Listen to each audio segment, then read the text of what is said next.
Iran Hormuz প্রণালীর নিয়ম বদলে দিয়েছে। এখন সৌদি আরব, তুরস্ক, পাকিস্তান এমন এক নতুন নিরাপত্তা কাঠামো গড়ে তুলেছে যা তেহরানকে সেই সুবিধা কতটা কাজে লাগাতে পারবে তার সীমা নির্ধারণ করতে পারে। কাতারের দোহায় 44 তলার একটি হোটেলে বসে হয়তো যুদ্ধের ভয়াবহতা সরাসরি বোঝা যায় না। আকাশে ক্ষেপণাস্ত্র নেই, সতর্ক সংকেত নেই, রাস্তায় যান চলাচল স্বাভাবিক, শহরের আলো ঝলমল করছে।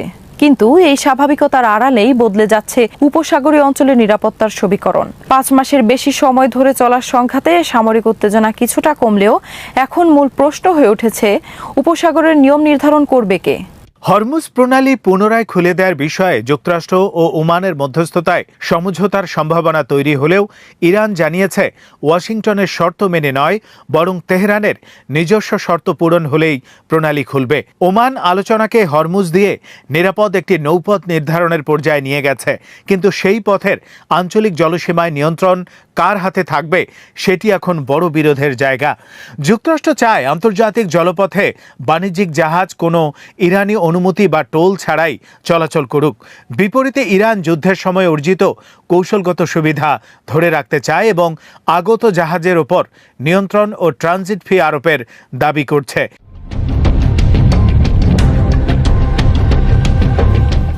কাগজে কলমে কূটনীতিকরা হরমুজ খুলে দিতে পারেন, কিন্তু বাস্তবে সমুদ্রপথ খুলবে জাহাজের ক্যাপ্টেনদের জন্য। তাদের নিশ্চিত হতে হবে যে জাহাজ হামলার শিকার হবে না, আটক হবে না কিংবা আঞ্চলিক জলসীমায় আটকে পড়বে না। একই সঙ্গে বিমা কোম্পানিগুলোকেও ঝুঁকি নিতে হবে।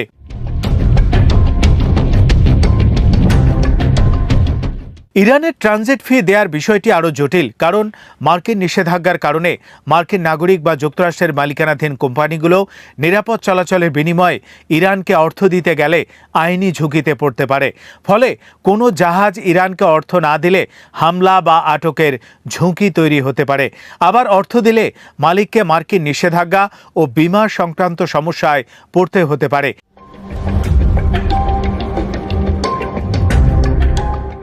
এখানেই ইরানের কৌশলের বড় সাফল্য।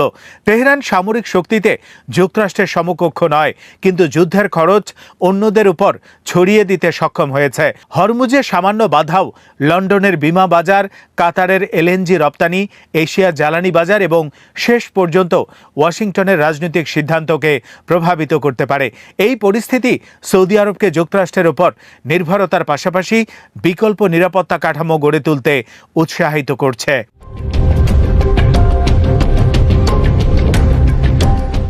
ইরানের হামলায় সৌদি আরবের ওপর শত শত ক্ষেপণাস্ত্র, ড্রোন নিক্ষেপ করা হয়েছে।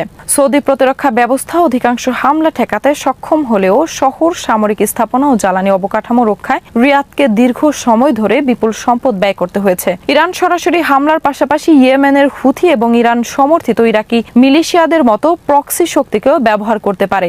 নাজরান অঞ্চলে হুতিদের হামলায় বেসামরিক মানুষ আহত হওয়ার ঘটনা দেখিয়ে দিয়েছে সৌদি নিরাপত্তার ঝুঁকি শুধু ইরানের সরাসরি ক্ষেপণাস্ত্র হামলায় সীমাবদ্ধ নয়। এই বাস্তবতায় শুক্রবার মক্কায় সৌদি আরব, তুরস্ক ও পাকিস্তান একটি যৌথ প্রতিরক্ষা চুক্তি করেছে।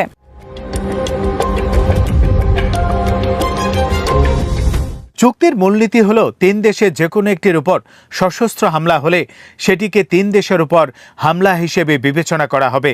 এই সমঝোতা সৌদি আরবকে ন্যাটোর দ্বিতীয় বৃহত্তম সামরিক শক্তি তুরস্ক এবং পারমাণবিক অস্ত্রধারী পাকিস্তানের সঙ্গে একটি নতুন নিরাপত্তা কাঠামোয় যুক্ত করেছে। তবে এর প্রকৃত পরীক্ষা হবে ইরানের প্রক্সি হামলার ক্ষেত্রে। হুথিরা ইয়েমেন থেকে হামলা চালিয়ে তেহরানের জন্য সরাসরি দায় এড়ানোর সুযোগ তৈরি করতে পারে।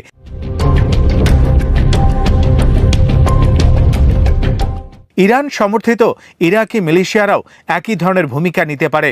তখন প্রশ্ন উঠবে, কোন পর্যায়ের হামলাকে চুক্তির আওতায় এক দেশের উপর হামলা হিসেবে গণ্য করা হবে এবং অন্য 2 দেশ কী ধরনের সামরিক প্রতিক্রিয়া দেখাবে। চুক্তিতে হামলার পর প্রতিটি দেশ ঠিক করবে তার বিস্তারিত বাধ্যবাধকতা স্পষ্ট নয়। তাছাড়া তুরস্ক ও পাকিস্তানের সঙ্গে ইরানের নিজস্ব কূটনৈতিক ও অর্থনৈতিক সম্পর্ক রয়েছে।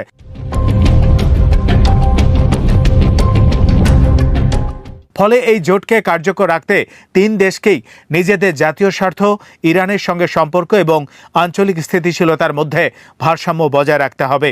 তবুও চুক্তিটি গুরুত্বপূর্ণ, কারণ সৌদি আরব স্পষ্ট করে দিয়েছে যে দীর্ঘমেয়াদী নিরাপত্তার জন্য শুধু ওয়াশিংটনের উপর নির্ভর করে থাকা যথেষ্ট নয়।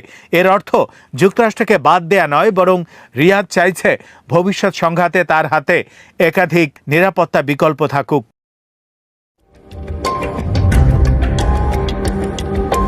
মিশরও এই নতুন কাঠামোর সম্ভাব্য অংশীদার। সৌদি আরব, তুরস্ক, পাকিস্তান ও মিশর কয়েক মাস ধরে চলা 4 দেশের নিরাপত্তা সহযোগিতা নিয়ে আলোচনা করছে। মিশরের president Abdel Fattah al Sisi কায়রোতে 3 দেশের পররাষ্ট্রমন্ত্রীদের সঙ্গে বৈঠকে এই সহযোগিতাকে স্থায়ী আঞ্চলিক নিরাপত্তা ব্যবস্থায় রূপ দেওয়ার আহ্বান জানিয়েছেন। মিশর শেষ পর্যন্ত মক্কা চুক্তিতে যোগ দিলে 3 দেশের উদ্যোগে 4 দেশের শক্তিশালী আঞ্চলিক কাঠামোয় পরিণত হতে পারে। কাতারের অবস্থানও গুরুত্বপূর্ণ। দোহার তুরস্ক, পাকিস্তান ও সৌদি আরবের সঙ্গে ঘনিষ্ঠ সম্পর্ক রয়েছে। একই সময়ে ইরানের হামলা এবং হরমুজ সংকটে কাতারের জ্বালানি রপ্তানিও ক্ষতিগ্রস্ত হয়েছে।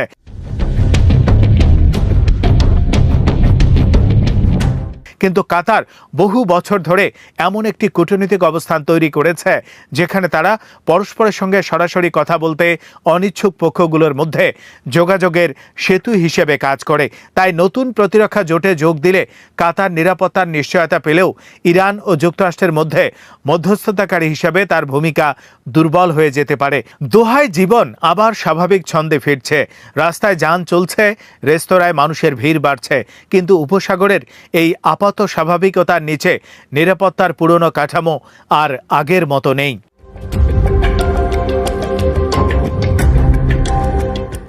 হরমুজকে অস্ত্র হিসেবে ব্যবহার করে ইরান দেখিয়েছে সামরিক শক্তির চেয়েও কখনো কখনো ভূগোল, জ্বালানি ও বৈশ্বিক বাণিজ্যের উপর নিয়ন্ত্রণ বড় শক্তি হয়ে উঠতে পারে। এখন সৌদি আরব, তুরস্ক, পাকিস্তানের নতুন প্রতিরক্ষা ব্যবস্থা সেই বাস্তবতার পাল্টা জবাব দিতে চাইছে। আগামী দিনের উপসাগরীয় শান্তি তাই শুধু যুদ্ধবিরতির উপর নির্ভর করবে না, নির্ভর করবে হরমুজ নিয়ম যে নির্ধারণ করবে পরবর্তী প্রক্সি হামলার জবাব কে দেবে এবং নতুন কোনো ক্ষেপণাস্ত্র আকাশে ওঠার আগেই তেহরান ওয়াশিংটনকে আলোচনার টেবিলে বসাতে কারা সক্ষম হবে তার উপর। মার্কিন নৌবাহিনীর বিমানবাহী রণতরী ইউএসএস আব্রাহাম লিঙ্কনে দীর্ঘ সময়ের মোতায়েন ও ইরান বিরোধী সামরিক অভিযানের চাপকে কেন্দ্র করে ভয়াবহ সংঘর্ষের ঘটনা ঘটেছে বলে দাবি করেছে ইরানের সংবাদ মাধ্যম তাসনিম নিউজ। প্রতিবেদনে বলা হয়েছে, জাহাজটির ক্রুদের মধ্যে উত্তেজনা এতটাই বেড়ে যায় যে সংঘর্ষে 7 জন মার্কিন নৌসেনা নিহত এবং আরও কয়েকজন আহত হয়েছেন। তাসনিমের দাবি অনুযায়ী দীর্ঘদিন ধরে সমুদ্রে অবস্থান এবং পরিবার থেকে দূরে থাকার কারণে ক্রুদের মধ্যে অসন্তোষ বাড়ছিল। এই পরিস্থিতিতে ইউএস সেন্ট্রাল কমান্ডের প্রধান ব্রাড কুপারের একজন উপদেষ্টা জাহাজটিতে গিয়ে সদস্যদের অভিযোগ শোনার চেষ্টা করেন। সেখানে তাকে লক্ষ্য করে দুধ্বনি দেওয়া হয় এবং পানির বোতল ছোড়া হয় বলেও প্রতিবেদনে উল্লেখ করা হয়েছে। পরিস্থিতি পরে হাতাহাতিতে রূপ নেয় এবং ছুরি ও অন্যান্য ধারালো অস্ত্র ব্যবহারের পর্যায়ে পৌঁছে যায় বলে দাবি করা হয়েছে। এতে হতাহতের ঘটনা ঘটে এবং জাহাজের ভেতরের পরিবেশ এখনও উত্তেজনাপূর্ণ বলে তাসনিম জানিয়েছে। প্রতিবেদনটি আরও দাবি করছে, আব্রাহাম লিঙ্কন টানা 263 দিন ধরে মোতায়েন রয়েছে এবং এর মধ্যে 208 দিন একটানা সমুদ্রে ছিল। জুলাইয়ে ওমানের স্বল্প সময়ের বিরতি ছাড়া এটি আধুনিক যুগে কোনো মার্কিন বিমানবাহী রণতরীর অন্যতম দীর্ঘতম ধারাবাহিক সমুদ্র মোতায়েন বলে দাবি করা হয়েছে। ইরান ও যুক্তরাষ্ট্রের মধ্যে হরমুজ প্রণালী দিয়ে একটি সমঝোতা বা শান্তি চুক্তির সম্ভাবনা তৈরি হয়েছে বলে দাবি করেছেন পাকিস্তানের প্রতিরক্ষা মন্ত্রী খাজা আসিফ। মঙ্গলবার ইসলামাবাদে সাংবাদিকদের সঙ্গে কথা বলার সময় তিনি বলেন, পরিস্থিতি আবারও শান্তির পক্ষে এগোচ্ছে এবং গত 2-3 দিনের বিভিন্ন সংকেত থেকে বোঝা যাচ্ছে ওয়াশিংটন ও তেহরান কোনো ধরনের সমঝোতার কাছাকাছি পৌঁছেছে।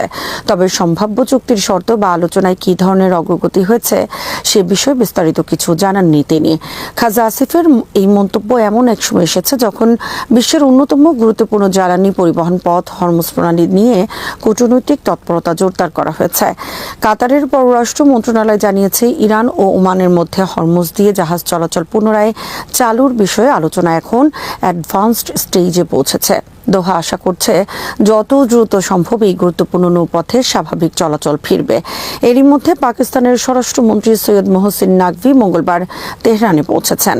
ইরানি কর্মকর্তাদের সঙ্গে তার বৈঠকে দ্বিপক্ষীয় সম্পর্কের পাশাপাশি আঞ্চলিক পরিস্থিতি, হরমুজ সংকট এবং পারস্পরিক স্বার্থ সংশ্লিষ্ট বিষয় নিয়ে আলোচনা হওয়ার কথা রয়েছে। পাকিস্তান সাম্প্রতিক সময়ে যুক্তরাষ্ট্র ও ইরানের মধ্যে মধ্যস্থতায় সক্রিয় ভূমিকা পালন করছে। তবে কূটনৈতিক অগ্রগতির ইঙ্গিত মিললেও পরিস্থিতি এখনও পুরোপুরি স্থিতিশীল নয়। একই সময়ে আঞ্চলিক সমুদ্রপথে নতুন হামলা ও উত্তেজনার খবর পাওয়া গেছে। ফলে হরমুজ পুনরায় পুরোপুরি খুলে দেয়া এবং যুক্তরাষ্ট্র ইরানের মধ্যে স্থায়ী সমঝোতা দুটি এখনও আলোচনার পর্যায়ে রয়েছে। তবু পাকিস্তানের প্রতিরক্ষা মন্ত্রীর বক্তব্য এবং ইরান ওমান আলোচনার অগ্রগতি মধ্যপ্রাচ্যের দীর্ঘস্থায়ী সংকট নিরসনের নতুন আশার সঞ্চার করেছে। বিশেষ করে হরমুজের সীমিত হলেও নিরাপদ জাহাজ চলাচল শুরু হলে বৈশ্বিক জ্বালানি বাজার ও আন্তর্জাতিক বাণিজ্যে চাপ কিছুটা কমতে পারে। ইরান ও মালয়েশিয়া প্রতিরক্ষা ও সামরিক সহযোগিতা আরও জোরদার করার বিষয়ে গুরুত্ব আরোপ করেছে। মঙ্গলবার এক ফোন আলাপে ইরানের ভারপ্রাপ্ত প্রতিরক্ষা মন্ত্রী ব্রিগেডিয়ার জেনারেল সৈয়দ মাজিদ ইবনে রেজা এবং মালয়েশিয়ার প্রতিরক্ষা মন্ত্রী দাতো সেরি মোহাম্মদ খালেদ নরদিন দুই দেশের দ্বিপক্ষীয় সম্পর্ক উন্নয়ন ও প্রতিরক্ষা সহযোগিতা সম্প্রসারণের উপর জোর দেন। আলোচনায় ইরানের প্রতিরক্ষা মন্ত্রী মালয়েশিয়াকে দক্ষিণ পূর্ব এশিয়া ও মুসলিম বিশ্বের একটি গুরুত্বপূর্ণ দেশ হিসেবে উল্লেখ করেন। সাম্প্রতিক সংঘাতের সময় ইরানের প্রতি মালয়েশিয়া সরকার ও জনগণের সমর্থনের জন্য তিনি কৃতজ্ঞতা প্রকাশ করেন। একই সঙ্গে ইরান ও মালয়েশিয়ার প্রযুক্তিগত সক্ষমতা ও অভিজ্ঞতা কাজে লাগিয়ে প্রতিরক্ষা খাতে নতুন সহযোগিতার সুযোগ তৈরির কথা বলেন তিনি। মাজিদ ইবনে রেজা বিশেষভাবে প্রতিরক্ষা প্রযুক্তি ও কারিগরি জ্ঞান বিনিময়, অভিজ্ঞতা ভাগাভাগি এবং প্রযুক্তিগত সহযোগিতাকে সম্ভাবনাময় ক্ষেত্র হিসেবে তুলে ধরেন। তার মতে দুই দেশের কৌশলগত ভৌগোলিক অবস্থান ও সামুদ্রিক নিরাপত্তা সহযোগিতার জন্য গুরুত্বপূর্ণ। ইরান হরমুজ প্রণালীর কাছে এবং মালয়েশিয়া মালাক্কা প্রণালীর গুরুত্বপূর্ণ অবস্থানে থাকায় সমুদ্রপথের নিরাপত্তা ও নৌ নিরাপত্তা বিষয়ে অভিজ্ঞতা বিনিময়ের সুযোগ রয়েছে। অন্যদিকে মালয়েশিয়ার প্রতিরক্ষা মন্ত্রী সাম্প্রতিক ইরান, যুক্তরাষ্ট্র ও ইসরায়েল ইরান সংঘাতের প্রসঙ্গ তুলে ধরে বলেন, বিশ্ব ইরানের আত্মরক্ষার সক্ষমতা ও জনগণের ঐক্য প্রত্যক্ষ করেছে। তিনি বিশ্ব শান্তি ও নিরাপত্তা প্রতিষ্ঠায় ইরানের পাশে থাকার কথা জানান এবং প্রতিরক্ষা সহযোগিতা বাড়ানোর আগ্রহ প্রকাশ করেন। এ সময় মালয়েশিয়া দুই দেশের বিদ্যমান প্রতিরক্ষা সহযোগিতার কাঠামো পর্যালোচনার প্রস্তুতির কথাও জানায়। ফলে সাম্প্রতিক এই আলোচনা ভবিষ্যতে ইরান মালয়েশিয়া সামরিক, প্রযুক্তিগত ও সামুদ্রিক নিরাপত্তা সহযোগিতার নতুন অধ্যায়ের ইঙ্গিত দিচ্ছে। ইরানের ইসলামিক রেভলিউশনারি গার্ড কর্পস বা আইআরজিসির মুখপাত্র ব্রিগেডিয়ার জেনারেল হোসেন মোহিব্বি দাবি করেছেন, রমজান যুদ্ধ বা 40 দিনের সংঘাতের পর পারস্য উপসাগরে যুক্তরাষ্ট্রের একটি যুদ্ধজাহাজও নেই। মঙ্গলবার তিনি বলেন, ইরান ইরাক যুদ্ধের সময় পারস্য উপসাগরে যুক্তরাষ্ট্রের শতাধিক যুদ্ধজাহাজ ছিল। এমনকি রমজান যুদ্ধের আগেও উপসাগরীয় অঞ্চলে 30 থেকে 40টি মার্কিন যুদ্ধজাহাজ মোতায়েন ছিল। কিন্তু সংঘাতের পর পরিস্থিতি সম্পূর্ণ বদলে গেছে বলে দাবি করেন তিনি। মোহিব্বির মতে, যুদ্ধের সময় ইরানের পাল্টা হামলার কৌশল সংঘাতের অর্থনৈতিক ও সামরিক ব্যয় যুক্তরাষ্ট্র ও তার মিত্রদের দিকে ঠেলে দেয়। ওয়াশিংটন যেখানে যুদ্ধের প্রভাব নিজ ভূখণ্ড থেকে দূরে রাখতে চেয়েছিল, সেখানে ইরান মার্কিন, ইসরায়েলি ও মিত্রদের অবকাঠামোকে লক্ষ্য করে দীর্ঘ পাল্লার ও নির্ভুল ক্ষেপণাস্ত্র হামলা চালায়। তিনি বলেন, দক্ষিণ পার্স গ্যাস ক্ষেত্র ও আসালুয়েহ জ্বালানি অবকাঠামোয় মার্কিন হামলার পর ইরান পাল্টা আঘাতে গুরুত্বপূর্ণ অবকাঠামো লক্ষ্য করে হামলা চালায়। এর ফলে যুক্তরাষ্ট্রের পক্ষে আগের গতিতে যুদ্ধ চালিয়ে যাওয়া কঠিন হয়ে পড়ে বলে দাবি করেন তিনি। আইআরজিসির মুখপাত্র আরও সতর্ক করে বলেন, ইরানের বিরুদ্ধে নতুন কোনো বড় ধরনের হুমকি তৈরি হলে জ্বালানি সঞ্চালন ব্যবস্থা, বিদ্যুৎ কেন্দ্র এবং ইন্টারনেট নির্ভর বৈশ্বিক অবকাঠামো ঝুঁকিতে পড়তে পারে। তার বক্তব্যে স্পষ্ট, তেহরান ভবিষ্যৎ সংঘাতে শুধু সামরিক ঘাঁটি নয়, প্রতিপক্ষের অর্থনৈতিক ও প্রযুক্তিগত অবকাঠামোকেও সম্ভাব্য লক্ষ্য হিসেবে বিবেচনা করছে। মোহিব্বি আরও বলেন, একাধিক ফ্রন্টে একই সঙ্গে যুদ্ধ করার মার্কিন সামরিক কৌশল বর্তমানে অস্ত্র ও সামরিক সক্ষমতা কমে যাওয়ার কারণে বড় চ্যালেঞ্জের মুখে পড়েছে। তার ভাষায়, প্রশান্ত মহাসাগর, রাশিয়া ও চীনের পাশাপাশি অন্যান্য সম্ভাব্য সংঘাতের ময়দানে একযোগে চাপ মোকাবেলা করা ওয়াশিংটনের জন্য ক্রমেই কঠিন হয়ে উঠছে। ইরাকের উত্তরাঞ্চলীয় কুর্দিস্তান অঞ্চলের রাজধানী এরবিল প্রদেশে একাধিক ড্রোন হামলার খবর পাওয়া গেছে। আঞ্চলিক গণমাধ্যম আল জাজিরা আরবির প্রতিবেদনে বলা হয়েছে, এরবিল প্রদেশের বিভিন্ন এলাকায় 4টি ড্রোন আঘাত এনেছে। হামলায় এখন পর্যন্ত কোনো হতাহত বা প্রাণহানির খবর পাওয়া যায়নি।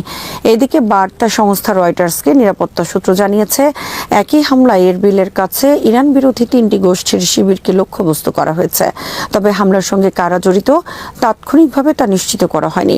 লক্ষ্যবস্তু হওয়া গোষ্ঠীগুলোর পরিচয়ও নিরাপত্তার সূত্রের বাইরে বিস্তারিতভাবে প্রকাশ করা হয়নি।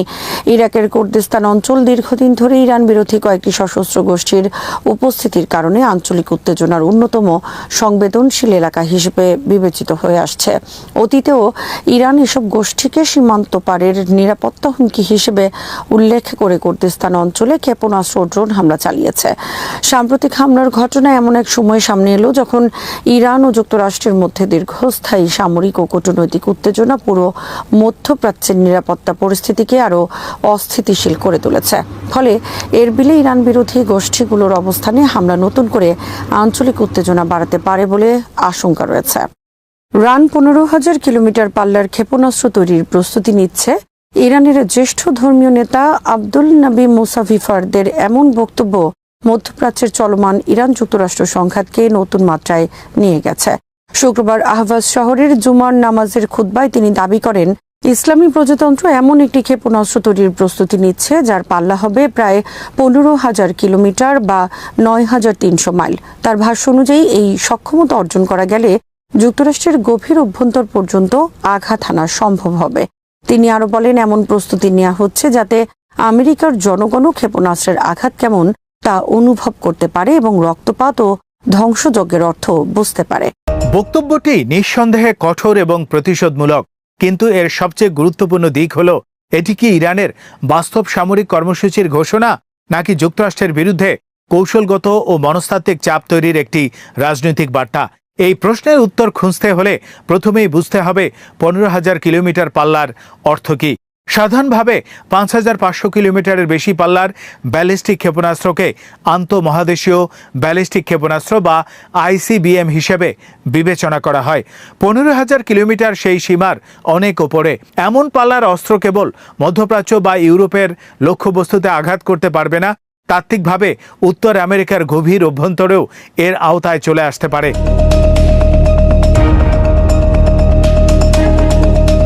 ফলে ইরান যদি সত্যি এই ধরনের অস্ত্র তৈরি করতে সক্ষম হয়, তাহলে সেটি শুধু ইরানের ক্ষেপণাস্ত্র কর্মসূচির সম্প্রসারণ হবে না, বরং দেশটির কৌশলগত অবস্থানের মৌলিক পরিবর্তন ঘটবে। বর্তমানে ইরানের সবচেয়ে গুরুত্বপূর্ণ সামরিক শক্তির একটি হল তার ব্যালিস্টিক ক্ষেপণাস্ত্রের ভান্ডার। ইরান বহু বছর ধরে স্বল্প ও মাঝারি পাল্লার ক্ষেপণাস্ত্রের পাশাপাশি ক্রুজ ক্ষেপণাস্ত্র এবং বিভিন্ন ধরনের ড্রোন তৈরি করেছে। এসব অস্ত্রের মূল উদ্দেশ্য ছিল ইরানের আশেপাশের অঞ্চল, বিশেষ করে ইসরায়েল উপসাগরীয় অঞ্চলের সামরিক স্থাপনা এবং সেখানে থাকা মার্কিন ঘাঁটিগুলোকে সম্ভাব্য লক্ষ্যবস্তু হিসেবে রাখা। কিন্তু 15,000 কিলোমিটারের ক্ষেপণাস্ত্র সেই আঞ্চলিক প্রতিরোধ নীতিকে সরাসরি আন্তঃমহাদেশীয় পর্যায়ে নিয়ে যাবে।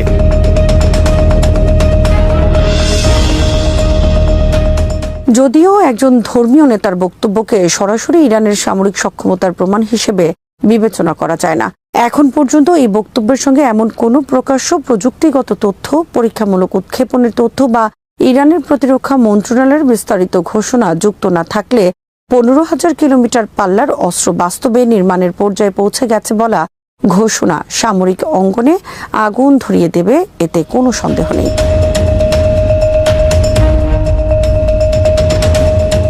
কারণ একটি ICBM তৈরি করা শুধু বড় রকেট বানানোর বিষয় নয়, এর জন্য প্রয়োজন অত্যন্ত শক্তিশালী বহু ধাপের রকেট ইঞ্জিন, দীর্ঘ সময় ধরে নির্ভরযোগ্যভাবে কাজ করার ক্ষমতা, উন্নত নির্দেশনা এবং নেভিগেশন ব্যবস্থা, উচ্চগতির পুনঃপ্রবেশযান এবং বায়ুমণ্ডলে প্রবেশের সময় প্রচণ্ড তাপ ও চাপ সহ্য করতে পারে এমন প্রযুক্তি। এর সঙ্গে যুক্ত হয় নির্ভুলতা, কমান্ড ও কন্ট্রোল এবং বাস্তব যুদ্ধ পরিস্থিতিতে অস্ত্রটি দ্রুত ব্যবহারের সক্ষমতা। ইরান স্যাটেলাইট উৎক্ষেপণ এবং নিজস্ব উৎক্ষেপণ যান তৈরিতে দীর্ঘদিন ধরে কাজ করছে। মহাকাশ উৎক্ষেপণ প্রযুক্তি প্রযুক্তি এবং দীর্ঘপাল্লার ব্যালিস্টিক ক্ষেপণাস্ত্র প্রযুক্তির মধ্যে কিছু প্রযুক্তিগত সাদৃশ্য থাকলেও দুটি সম্পূর্ণ আলাদা বিষয়।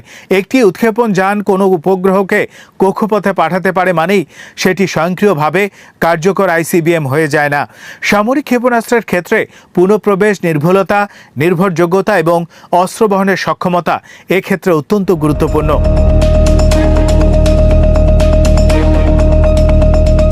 তাহলে মুসাফি ভাট কেন এই সময় এমন বক্তব্য দিলেন? এর পেছনে বর্তমান ইরান যুক্তরাষ্ট্র সংঘাতের রাজনৈতিক বাস্তবতা বড় ভূমিকা রাখতে পারে।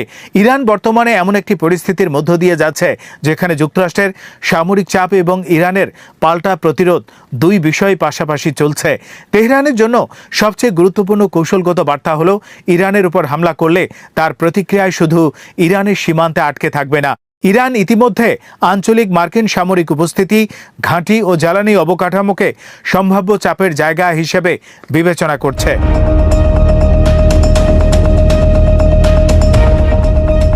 ইরান 15,000 কিলোমিটার পাল্লার ক্ষেপণাস্ত্রের সক্ষমতা অর্জন করলে সেটি যুক্তরাষ্ট্রের মূল ভূখণ্ড পর্যন্ত সম্ভাব্য প্রতিশোধের সক্ষমতা তৈরি হবে।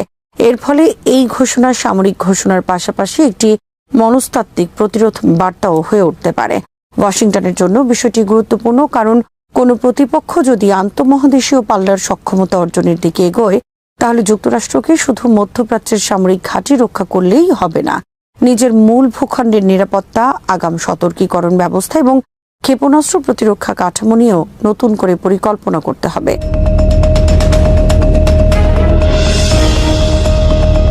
তবে ইরানের জন্য এর মূল্য অনেক বেশি। এমন কর্মসূচি বাস্তবায়নে বিপুল অর্থ, উন্নত প্রযুক্তি, শিল্প অবকাঠামো এবং দীর্ঘমেয়াদী গবেষণা প্রয়োজন।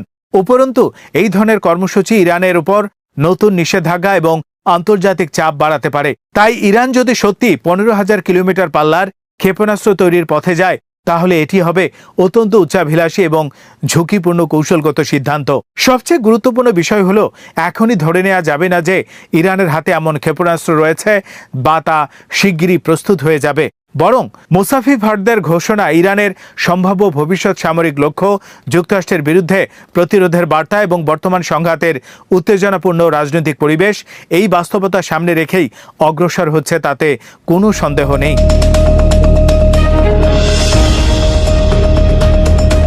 তবে এই ঘোষণা উপেক্ষা করারও সুযোগ নেই, কারণ ইরানের ক্ষেপণাস্ত্র ও মহাকাশ প্রযুক্তির দীর্ঘমেয়াদী উন্নয়ন যদি ভবিষ্যতে আরও বড় পাল্লার ব্যবস্থায় রূপ নেয় তাহলে মধ্যপ্রাচ্যের সামরিক ভারসাম্য শুধু বদলাবে না, যুক্তরাষ্ট্রের সঙ্গে ইরানের সংঘাত আঞ্চলিক যুদ্ধের সীমা অতিক্রম করে সরাসরি কৌশলগত প্রতিদ্বন্দ্বিতার পর্যায়ে পৌঁছে যেতে পারে।